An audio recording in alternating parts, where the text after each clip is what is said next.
नारायण नारायण नारायण नारायण। प्रणाम देवर्षि। कल्याणमस्तु। लगता है आप ब्रह्मलोक से आ रहे हैं भृगु ऋषि। हाँ देवर्षि, पितामह ब्रह्मदेव से भेंट करके आ रहा। नारायण नारायण।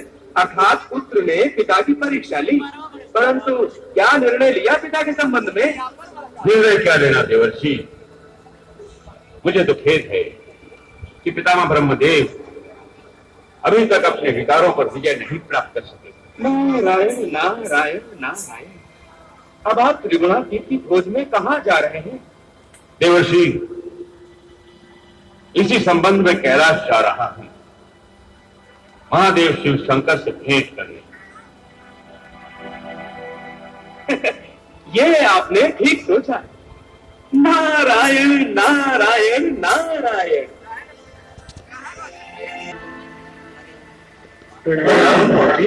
कल्याण मस्तु।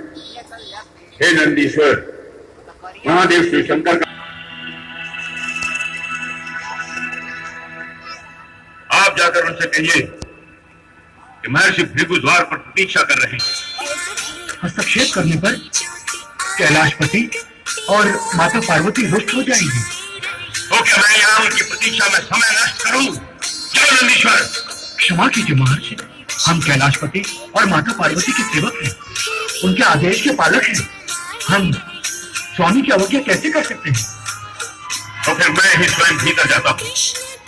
नहीं नहीं महर्षि, आप यहीं रुकिए। महादेव के क्रोध को निमंत्रण मत दीजिए महर्षि, मत दीजिए। नंदीश्वर, यदि इस समय तुमने मेरा रास्ता नहीं छोड़ा तो यूं समझ लो कि तुमने मेरे क्रोध को निमंत्रण दे डाला। मैं तो शाप दे दूंगा। क्षमा कीजिए महर्षि, क्षमा क्षमा कीजिए। जाओ।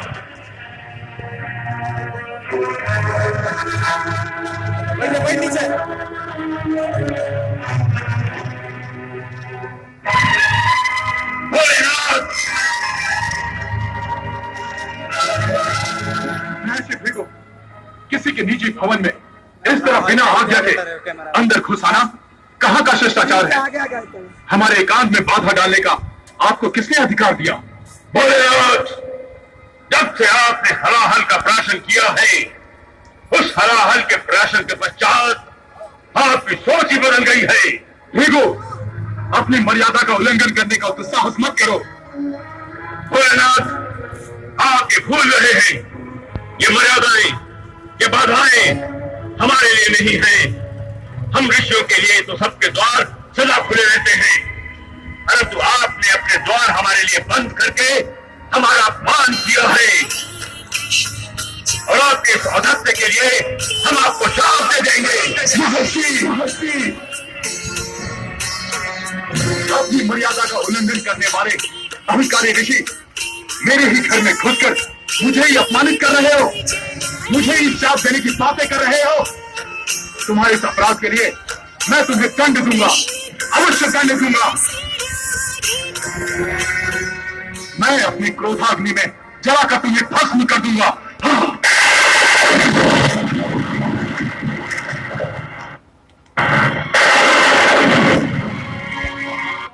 शांत हो जाइए प्रभु, शांत हो जाइए।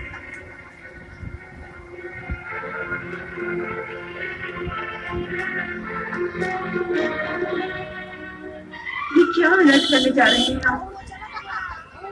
इनकी उद्दंडता का दंड देने जा रहा हूँ। आप हट जाइए देवी, मैं भृगु का अस्तित्व ही नष्ट कर देना चाहता हूँ। क्रोध में कहीं ये अनर्थ आप सचमुच ही ना कर बैठिएगा।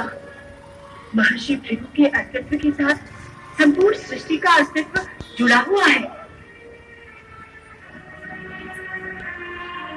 सृष्टि विकास के लिए ही तो सृष्टि विधाता ब्रह्मदेव ने महर्षि भृगु को उत्पन्न किया है। अगर आप महर्षि भृगु के अस्तित्व को नष्ट कर देंगे तो संपूर्ण सृष्टि का अस्तित्व संकट में आ जाएगा। इन्होंने हमारा अपमान किया है देवी पार्वती। आप दयालु हैं प्रभु, भक्त वत्सल हैं। आपने हलाहल जैसे विष का प्राशन कर उसके प्रभाव को धारण किया है, तो क्या आप महर्षि भृगु जैसे ऋषियों द्वारा जो आपका अपमान हुआ है उसे होंगे। और सच पूछिए तो ये अपमान नहीं है प्रभु। महर्षि भृगु सत्य ही तो कह रहे थे।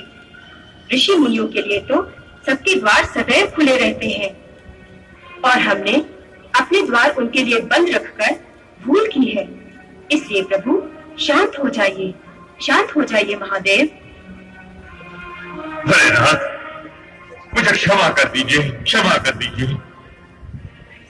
क्षमा? मैं तो आप पर प्रसन्न हुआ महर्षि भृगु। आप जो कुछ भी कर रहे हैं सृष्टि कल्याण के लिए कर रहे हैं, और फिर आपने तो अपने प्राणों की भी परवाह नहीं की। आप तो अंतर्यामी है प्रभु, आप तो अंतर्यामी हैं, सब जानते हैं आप प्रभु। आप धन्य हैं महर्षि। साक्षात त्रिदेवों की परीक्षा लेने का साहस केवल आप जैसा महात्मा ही कर सकता है। आप जो लीला रचा रहे हैं उसका आनंद हमने भी लिया है। पृथ्वीवासियों के लिए जो आप लीला रचा रहे हैं